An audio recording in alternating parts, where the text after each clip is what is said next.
સમગ્ર ગામ અને શહેર અને સમગ્ર વિસ્તારમાં ખાલી રાજકોટ સીટ ઉપર નહીં, સમગ્ર ગુજરાત અને સમગ્ર હિન્દુસ્તાનમાં બી અસર પડી.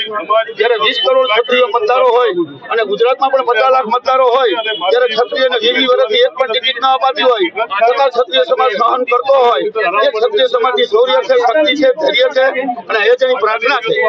અમે તો ભગવાન રામના દીકરાથી, ભગવાન કૃષ્ણના દીકરાથી, મહાવીર કે બુદ્ધ કે ચોવીસ હોય, એ હજારો વર્ષથી રાજ કરતા રાજપૂતો, સૂર્યવંશી, ચંદ્રવંશી, અંત્યવંશી હોવા છતાં અમારી જાતને નીતિ દેખાડી અને વિધર્મીઓ સાથે તો મહારાણા પ્રતાપથી રાજપૂત સમાજ 1000 વર્ષથી લડતો આવ્યો છે અને વિધર્મીઓને ક્યારેય પણ સાથ અને સહકાર નથી આવ્યો.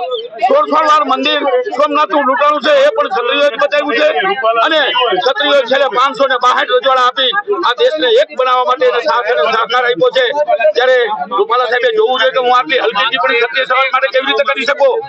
આજથી 50 વર્ષ પહેલા ક્ષત્રિય સમાજને દેશને 562 રજવાડા આપ્યા, પણ રૂપાલા સાહેબને એ ખબર ન હોય કે 1951 પહેલા તેમના ખાતેદારમાં હાથબારમાં નામ નહોતા. એ નામ પણ ક્ષત્રિય સમાજે આપ્યા છે અને ક્ષત્રિય સમાજે જે 50% જમીનો આપી છે અને આજે જે કઈ છે એ ક્ષત્રિય સમાજથી છે. અને છતાં શિક્ષિત હોવા છતાં, શિક્ષક હોવા છતાં હલકી પ્રવૃત્તિ અને હલકા વિચારો વ્યક્ત કરી અને એક સમાજને ઉતારી પાડે. ક્ષત્રિય સમાજ ક્યારેય શાંતિ નહીં રહે અને ક્ષત્રિય સમાજમાં અત્યારે ભયંકર રોગ છે રહેવાનો.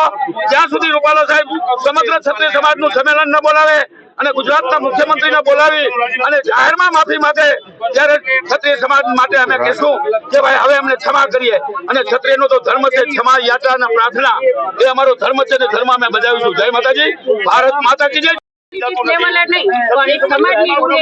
રૂપાલાભાઈએ જે અમારા સમાજની સાવ આપણે કહીએ ને નિંદનીય હલકી ટિપ્પણી કરી છે, તો એ રૂપાલા સાહેબને સહેજે પણ માફ કરવામાં નહીં આવે અને અવારનવાર અમારા ક્ષત્રિય સમાજને ટાર્ગેટ કરે છે અને અવારનવાર આવું બોલી અને પછી માફી માંગી લેવી એનો કોઈ મતલબ નથી. દર વખતે આવા કોઈને કોઈ આવી અને ગમે એ બોલી છે કે ક્ષત્રિય સમાજ વિશે, તો અમે દર વખતે આ માફી નહીં માંગીએ.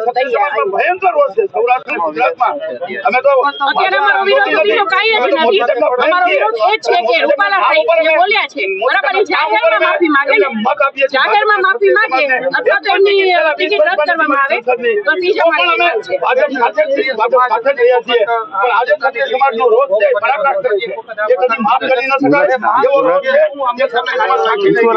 કાર્યવાહીમાં બસ અમે એટલું જ માંગીએ છીએ કે રૂપાલાભાઈને, આજે હું પણ બીજેપી પક્ષમાં જ છું, રૂપાલાભાઈનું મેં ઘરે ઘરે જઈને પ્રચાર કરેલો છે. હું પદ્મિનીબા વાડા ગણેશના ગુજરાત પ્રદેશ અધ્યક્ષ છું. મને ખ્યાલ નતો કે રૂપાલાભાઈને અમારા ક્ષત્રિય સમાજના બહેનો દીકરીઓ વિશે આટલો આક્રોશ છે. એને બોલવામાં 10 વખત વિચારવું જોઈએ કે હું શું બોલું છું.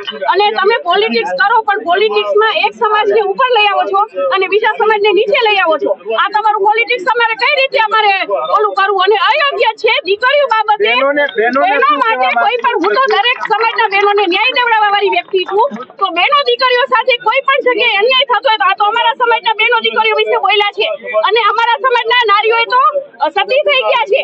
એ તો ખ્યાલ હશે ને રૂપાલાભાઈને કે અમે તો બધા સતી થઈ ગયા છીએ બરાબર. તો એને ખ્યાલ હોવો જોઈએ કે શું બોલી રહ્યા છે. અમારા વડવાઓએ માથા દઈ દીધા છે અને આજે અમારા ક્ષત્રિય સમાજ ઉપર આવી ટિપ્પણીઓ કરે છે તો એને શરમ આવી જોઈએ. જાહેરમાં ક્ષત્રિય સમાજની માફી માંગે અથવા તો એની ટિકિટ રદ થવી જોઈએ.